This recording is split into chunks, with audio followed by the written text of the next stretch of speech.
अस्सलाम वालेकुम dear all leaders, क्या हाल है? खैरियत से हैं? ठीक है।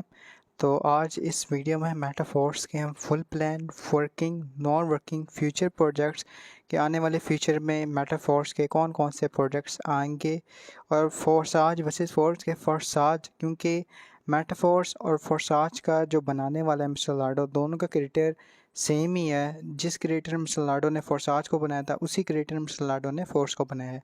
तो इन डिफरेंस क्या है फोर्साज में, मेटाफोर्स में, और कौन सा बेस्ट है? मेटाफोर ज़्यादा अच्छा है या फोर्साज? ठीक है, तो वीडियो को स्टार्ट करते हैं। तो मेटाफोर्स क्लासिक में दो प्रोग्राम्स हैं, एक का नाम है S6 और दूसरे प्रोग्राम का नाम है S3। एस का मतलब बॉक्स होता है, मतलब का एक बॉक्स बना हुआ होता है। और S6 6 का मतलब होता है सर्कल। S6 मतलब कि जो डब्बे 6 सर्कल्स वाला डब्बा जो होता है, मतलब 6 सर्कल्स, ऐसा डब्बा जिसमें 6 सर्कल्स बने हुए हों उसे हम S6 कहते हैं। और ऐसा डब्बा जिसमें 3 सर्कल्स बने हुए हों उसे हम S3 कहते हैं। तो जैसे कि आप ये देख सकते हैं कि यहाँ पे S6 लिखा हुआ है और इसके 6 सर्कल्स बने हुए हैं और S3 में 3 सर्कल्स बने हुए हैं। अब S6 आप पर मेंशन भी एक S6 है जिसमें 6 सर्कल्स हैं, और यहाँ पर मेंशन भी है कि ये 3 सर्कल्स है, उसका नाम S3 है। ठीक है, S3 और S6 भी लिखा हुआ है। और हर दो S6 के बाद S3 वाला डब्बा आता है। अब S3 और S6 कैसे वर्क करता है वो आगे जाके हम देखते हैं। टोटल इसमें 12 लेवल्स हैं। 2 लेवल S6 के, फिर तीसरा लेवल S3 का, फिर 2 लेवल S6 के, फिर तीसरा लेवल S3 का। इसी तरह से 9वां, 10वां, 11वां, 12वां और 12वां लेवल S3 का है। ठीक हो गया। और सर्कल्स फिलिंग प्रोसेस के जो हमारे सर्कल्स होते हैं, जो डब्बा हैं, जो सर्कल्स हैं, वो कैसे फिल होते हैं? S6 में मतलब जो 6 सर्कल्स वाला डब्बा होता है उसमें अपलाइन के वर्क करने से, अपलाइन वो होता है कि जिसके लिंक से आपने आईडी बनाई हुई होती है, जिसके लिंक से आपने ज्वाइन किया हुआ होता है। तो अपलाइन के वर्क करने से इसमें सर्कल फिल हो सकते हैं। योर वर्किंग आपके मेंबर लगाने से, जिस तरह से आपके अपलाइन ने आपको ज्वाइन करवाया, सेम इस तरह से अगर आप एक मेंबर को ज्वाइन करवाते हैं तो उससे आपका एक सर्कल फिल होता है। आपके वर्क करने से, डाउनलाइन के वर्क करने से मींस कि अगर आप एक मेंबर लगाते हैं और वो मेंबर आगे वर्क करता है तो उससे भी आपके सर्कल्स फिल हो सकते हैं। लेकिन अपलाइन के वर्क करने से उसका कोई फिक्स टाइम नहीं होता। मतलब कि अगर आपके अपलाइनर की 10 बंदों की टीम है और आप 11वें मेंबर हैं, तो अगर आपका अपलाइन वर्क कर रहा है तो उसके वर्क करने से उसका खुद का सर्कल भी फिल हो सकता है, और उसकी जो टीम है उसका भी सर्कल फिल हो सकता है, और टीम में से किसी का भी सर्कल फिल हो सकता है। ज़रूरी नहीं कि आपका सर्कल फिल हो, आपके अलावा जो 10 मेंबर्स हैं, फॉर एग्जांपल आपके अलावा भी ज़ाहिर सी बात है मेंबर्स हैं, तो उनका सर्कल भी फिल हो सकता है। ठीक हो गया। और उसकी खुद की टीम का भी हो सकता है और अपलाइन का भी हो सकता है। तो जो फिक्स होता है वो आपके वर्क करने से होता है। सेम इसी तरह से अगर आपके डाउनलाइन आगे वर्क करते हैं तो उनकी वर्किंग से उनका खुद का सर्कल भी फिल हो सकता है, उनकी खुद की टीम का भी सर्कल फिल हो सकता है। तो जो इसमें फिक्स होता है यूर वर्किंग के आपके वर्क करने से सर्कल फिल हो रहा है। लेकिन अपलाइन के वर्क करने से भी सर्कल फिल होता है, आपके वर्क करने से भी होता है, डाउनलाइन के वर्क करने से भी होता है। इसी वजह से S6 6 सर्कल वाले डब्बे को हम नॉन वर्किंग स्लॉट भी कहते हैं, वर्किंग स्लॉट भी कहते हैं, क्योंकि इसमें आपके वर्क करने से और अपलाइन के वर्क करने से मीन्स कि आपको वर्किंग प्लस नॉन वर्किंग इसमें इनकम आती है। वर्किंग करने से और कुछ भी वर्क ना करने से सर्कल फिल होता है, लेकिन उसका फिक्स टाइम नहीं होता है। S3 मतलब कि 3 सर्कल्स वाला डब्बा, ये वर्किंग स्लॉट है और उसमें आपके वर्क करने से और डाउनलाइन के वर्क करने से, मतलब जब आपके मेंबर लगाते हैं और वो मेंबर आगे वर्क करता है तो उसके वर्क करने से आपका सर्कल फिल होता है। मज़ीद डिटेल्स में जाते हैं तो मैंने आपको समझाने के लिए कलर्स लगाए हुए हैं, कलर मेंशन किए हुए हैं। रेड सर्कल जो है, रेड सर्कल अगर आप का इन दोनों सर्कल्स में कोई मेंबर लगाते हैं या इन दोनों का सर्कल फिल होता है, चाहे वो आपके मेंबर के वर्क करने से, जैसे मैंने बताया कि सर्कल्स फिलिंग प्रोसेस, सर्कल किस किस के वर्क करने से होंगे, S6 की बात कर रहा हूँ मैं। ठीक है, आपके वर्क करने से, आपके अपलाइन के वर्क करने से या टीम के वर्क करने से। तो अगर ये सर्कल्स फिल होते हैं किसी के भी वर्क करने से, तो आपका जो पहले 2 सर्कल्स हैं रेड, जहाँ पे रेड मेंशन है, इसकी पेमेंट किसी को भी जा सकती है as a non working. Means कि अगर आपका सर्कल फिल होता है पहला सर्कल रेड वाला, तो आपकी टीम को जा सकती है, आपके प्लानर को भी इसकी इनकम जा सकती है। ठीक हो गया। और येलो वाला, जैसे कि आप देख सकते हैं कि अगर येलो वाला सर्कल फिल होता है, चाहे आपके मेंबर लगाने से किसी की भी, मैंने आपको पहले बता दें कि सर्कल किस किस के वर्क करने से फिल होते हैं S6 में। ठीक है, तो इसकी पेमेंट आपको 100% सीधा डायरेक्ट वॉलेट में आती है, सीधा डायरेक्ट वॉलेट में आती है, जो आप वॉलेट का कनेक्ट होता है, मीन्स के ट्रस्ट वॉलेट के अंदर सीधा पेमेंट आपको रिसीव हो जाएगी। ठीक है, 100%, मतलब $5 वाला है तो आपको $5 आएगा एक सर्कल के फिल होने का। अब अंदाज़ा लगा लें कि अगर आप इन्वेस्टमेंट करते हैं तो अगर आपका एक सर्कल भी फिल होता है, इसमें तीसरा, चौथा और पांचवा सर्कल येलो सर्कल, तो आपको 100% इन्वेस्टमेंट रिकवर हो रही है। ठीक है। और ये 3 सर्कल्स हैं, मतलब कि एक सर्कल से आप 300% अर्न करते हैं, मतलब कि $5 वाले लेवल से आप $15 अर्न करते हैं। और जो वाइट वाला सर्कल है वो रिसाइकल हो जाता है, और जब रिसाइकल होता है तो आपके सारे सर्कल्स खाली हो जाते हैं। और सेम इसी तरह से जो प्रोसेस है वो रिपीट होता जाएगा। रिसाइकल का मतलब रिपीट भी होता है, मतलब कि जो ये प्रोसेस है सारा रिपीट हो जाएगा। जब सारे सर्कल्स फिल हो जाएंगे फिर खाली हो जाएंगे, फिर सर्कल सारे फिल होंगे फिर सारे सर्कल्स खाली हो जाएंगे, तो इस वजह से इसको रिसाइकल यानी कि रिपीटेड प्रोसेस भी कहा जाता है। अब S3 की बात करते हैं, मतलब कि 3 सर्कल्स वाला डब्बा। तो S3 में आप देख सकते हैं कि ये वर्किंग मैंने आपको कहा था।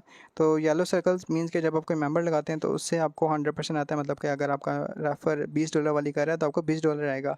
दूसरे सर्कल में भी अगर आपका मेंबर, अगर आप खुद में एक मेंबर लगा रहे हैं तो उससे आपको सर्कल फिल होगा और उसका आपको 100% आएगा। और वाइट वाला सर्कल होकर रिसाइकल हो जाएगा, और ये भी सेम इसी तरह से रिपीट प्रोसेस है। जैसे ये रिसाइकल होगा तो सारे सर्कल्स खाली हो जाएंगे, ठीक है। तो अपन अंदाज़ा लगा सकते हैं कि अगर आपने एक मेंबर लगाया है और वो आगे वर्क कर रहा है और उसके सारे सर्कल्स फिल होते हैं तो रिसाइकल होकर ज़ाहिर सी बात है आप उसके प्लान रहे हैं तो आपको पेमेंट आएगी। तो इससे भी नॉन वर्किंग है, लेकिन इसमें नॉन वर्किंग के लिए आपको टीम बनानी पड़ेगी। अगर वो टीम आगे वर्क करती है तो जब टीम का रिसाइकल होगा तो जाहिर सी बात है कि जब उनका रिसाइकल होगा तो आप उनके प्लान है उनकी 100% पेमेंट आपको आएगी, ठीक हो गया। अब डिसेंट्रलाइज है कि स्कैम तो नहीं होता मेटाफोर्स में, मेटाफोर्स सेव है।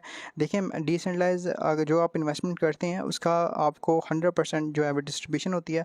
$5 जो लगा रहे हैं $5 किसी को भी जा रही है, आपके अपलाइनर अगर उसका तीसरा चौथा पाँचवा सर्कल में जाती है उसको अपलाइनर को 100% जाती है, अगर नहीं तो जैसे मैंने बताया कि स्पिल ओवर हो जाएगी आपके अपलाइन डाउनलाइन क्रॉसलाइन किसी को भी नॉन वर्किंग चल जाएगी। तो उसमें 100% डिस्ट्रीब्यूशन है, स्कैम चांस ज़ीरो है, और उसमें जो भी पेमेंट होती है आपके वॉलेट में आती है, ठीक है। अक्सर कंपनी ये होती है कि जब कंपनी भागती है तो विड्रा देना बंद कर देती है, लेकिन विड्रा लगाने की तो यहाँ पे ज़रूरत ही नहीं पड़ती, 100% पेमेंट आपको आपके वॉलेट में आ जाती है।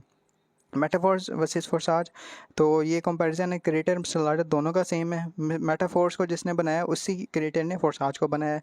100% डिसेंट्रलाइज फोर्साज भी है और फोर्स भी है। ब्लॉकचेन ये पॉलीगॉन और बाइनेंस है। ज्वाइनिंग बाय फोर्साज में जो है वो BUSD से होती थी और फोर्स में जो है वो डाई से हो रही है। X3 और X4 प्रोग्राम में डिफरेंट प्रोग्राम्स है, मुश्किल प्रोग्राम है, लेकिन फोर्स में कंबाइंड है ताकि मेम्बर्स को समझने में आसानी हो। जैसे मैंने को समझाया इतना सिंपल सा प्लान है S3 और S6, ठीक हो गया। और स्लॉट अपग्रेड मैनुअल करना, खुद अपग्रेड करना पड़ता है, लेकिन यहाँ पे ऑटोमेटिक अपग्रेड कर सकते हैं। फोर्स कॉइन या फोर्साज का खुद का क्रिप्टो करेंसी नहीं थी, लेकिन फोर्स का आने वाले वक्त में खुद का क्रिप्टो करेंसी भी होगा, ठीक हो गया। गेन फोर्स कॉइन फोर्साज में कोई नहीं था, फोर्स में है, क्योंकि देखें मिस्टर लाडो को क्या ज़रूरत थी कि वो फोर्साज को छोड़ के मेटाफोर्स बनाए, क्योंकि मेटाफोर्स में चेंजेस है, मेटाफोर्स में अपडेट्स है। मेटाफोर्स एक प्रो वर्जन है, एक अपडेटेड वर्जन है, फोर्साज से अच्छा वर्जन है, ठीक हो गया। प्री लॉन्च बेनिफिट नहीं, लेकिन मेटाफोर्स में आपको 50% का डिस्काउंट मिल रहा है अभी इस वक्त, जिस वक्त आप ये वीडियो देख रहे हैं इस वक्त आपको 50% डिस्काउंट मिल रहा है। जो आप $5 वाली लेवल है, $5 का पहला लेवल है, वो कुछ दिनों बाद कुछ हफ्तों बाद जो है जब प्री लॉन्च खत्म होगा तो $10 में ऑटोमेटिकली कन्वर्ट हो जाएगा, ठीक है। तो अगर आप अभी ज्वाइन कर लेते हैं तो आपको 50% का डिस्काउंट मिल रहा है। प्रोडक्ट फंड मेटाफोर्स में है और फोर्साज में नहीं है। मेटावर्स वेब 3.0 फोर्स में है, फोर्साज में नहीं है। NFT फोर्स में है, फोर्साज में नहीं है। ट्रेडर्स क्लब फोर्साज में नहीं है, फोर्स में है। मार्केटिंग टूल्स भी फोर्स में है, फोर्साज में नहीं है। एकेडमी प्रोग्राम फोर्साज में नहीं है, फोर्स में है। Passive income coins and NFT marketing, तो NFT जो है वो एक डिजिटल कॉइन होता है, ठीक है, उससे भी आपको इनकम आएगी, तो फोर्स में है। मतलब कि आप ये समझ लें कि अगर आप इसमें टीम बनाते हैं और बड़े लेवल्स बाय करते हैं तो आपको उससे तो उतना फ़ायदा हो रहा है, टीम से हो रहा है, लेकिन एक्स्ट्रा बेनिफिट मिस्टर लाडो की जिम्मेदारी कि वो एक्स्ट्रा बेनिफिट दे। तो आप खुद देख सकते हैं कि 18 प्रोजेक्ट्स हैं आपके सामने और ये कितना बड़ा कंपैरिजन है, और ये अभी ख़त्म नहीं हुआ 18 प्रोजेक्ट्स, ठीक है। 18 प्रोजेक्ट्स अभी पेंडिंग में। इंशाल्लाह जो मिस्टर लाडो उनका ये ड्रीम प्रोजेक्ट है, ख्वाब था मेटाफोर्स, तो वो इंशाल्लाह उसको आगे भी अपग्रेड करते रहेंगे, ठीक हो गया। अब बात करते हैं नॉन वर्किंग। देखें कुछ मेंबर ये सवाल करते हैं नॉन वर्किंग का फिक्स टाइम होता है, कितना होता है, 1 महीने बाद मिलती है, 2 महीने बाद मिलती है। इसकी एग्जांपल मैं एक फ़िज़िकल कारोबार से दूंगा, एक फ़िज़िकल बिजनेस से। फ़िज़िकल बिजनेस में क्या होता है कि हमारा एक बॉस होता है, ठीक है। जब हम कोई भी प्रोडक्ट सेल करते हैं, फॉर एग्जाम्पल लैपटॉप है, लैपटॉप सेल कर रहे हैं ₹10,000 का, तो ₹10,000 जो है वो कंपनी के मालिक हो जाएगा। अब मालिक डिसाइड करेगा किसको कितनी सैलरी देनी है, और जब ज़्यादा सेल हो जाती है, आपने देखा होगा कि ईद के मौके पे, ऐसे मौके पे जब ज़्यादा सेल होता है प्रोडक्ट, तो कंपनी का बॉस जो होता है वो अपने एम्प्लॉय को बोनस देता है। बोनस क्या कहते हैं, नॉन वर्किंग। सेम इस तरह से मेटाफोर्स एक बिजनेस प्रोग्राम है, एक नेटवर्किंग प्रोग्राम है, इससे आप लाखों रुपए कमा सकते हैं, और उसमें नॉन वर्किंग भी लाखों रुपए के हिसाब से आपको मिलती है, ठीक हो गया। तो ऑल कमीशन बॉस का होता है, सैलरी देता है, बोनस नॉन वर्किंग, और bonus depends on more selling. जब प्रोडक्ट ज़्यादा सेल होता है तो बॉस नॉन वर्किंग देता है। सेम इसी तरह से मेटाफोर्स एक जदीद टेक्नोलॉजी, एक ऑटोमेटिक टेक्नोलॉजी है, एक सबसे ज़्यादा एक बेस्ट सिस्टम है। इसमें आपको नॉन वर्किंग, आपको पता है कि जब आपका अपलाइन वर्क करता है या आपकी टीम वर्क करती है, जितना वर्क करेगी उतनी आपको नॉन वर्किंग आएगी, ठीक है। लेकिन शर्त ये कि वर्क करना, जैसे फिजिकल कारोबार में ये होता है कि बॉस आपको तब देता है जब आप ज़्यादा सेलिंग करें प्रोडक्ट, जब ज़्यादा सेल होता है, ठीक है। जब ज़्यादा मुनाफा होता है तब आपको बॉस नॉन वर्किंग देता है, लेकिन यहाँ पे सीधा आपके वॉलेट में आती है, कोई किसी से मांगने की ज़रूरत नहीं होती। तो ये आप खुद देख सकते हैं ये कितना बेस्ट सिस्टम है ये। तो उसमें अगर आप टीम बनाते हैं, अगर आपकी टीम आगे वर्क करती है तो उससे आपको नॉन वर्किंग आएगी, ठीक है। अब वो कब टीम वर्क करती है, कितने दिनों में आएगी, कितना मैक्सिमम मिनिमम टाइम, तो देखें जब आपकी टीम वर्क करेगी, चाहे टीम आपकी एक हफ्ते में वर्क करे तो आपको एक हफ्ते में नॉन वर्किंग आ जाएगी। अगर 10 साल में वर्क करे आपकी टीम तो 10 साल बाद आपको नॉन वर्किंग आ जाएगी, ठीक हो गया। ये इसका आंसर है। और मेटाफोर्स में 28 दिनों में 3 लाख से ज़्यादा की ज्वाइनिंग्स हो गई हैं, सबूत आपके सामने है, ठीक हो गया। और जैसे अगर आप कोई लेवल बाय करते हैं $5 वाला तो उसके बदले आपको 5 एसएफसी मिलता है। एसएफसी स्टेबल फोर्स को, जैसे मैंने आपको बताया कि फोर्साज में कोई कॉइन नहीं था, लेकिन मेटाफोर्स में फोर्स का खुद का कॉइन है, क्रिप्टो करेंसी। और जब ये लॉन्च होगा तो इंशाल्लाह इसकी वैल्यू $1 तक जाएगी, ठीक है। तो आप देख सकते हैं कि 28 दिनों में 3 लाख से ज़्यादा की ज्वाइनिंग्स हो गई हैं और आप अभी तक ज्वाइन नहीं है, तो आप खुद सोच लें कि आप कितने बड़े प्रोजेक्ट को मिस कर रहे हैं। थैंक्स फॉर योर टाइम, अपना कीमती वक्त देने के लिए शुक्रिया। और जिस बंदे ने इस वीडियो का लिंक आपको दिया उस बंदे से आप कॉन्टैक्ट करें मज़ीद मालूमात के लिए। शुक्रिया।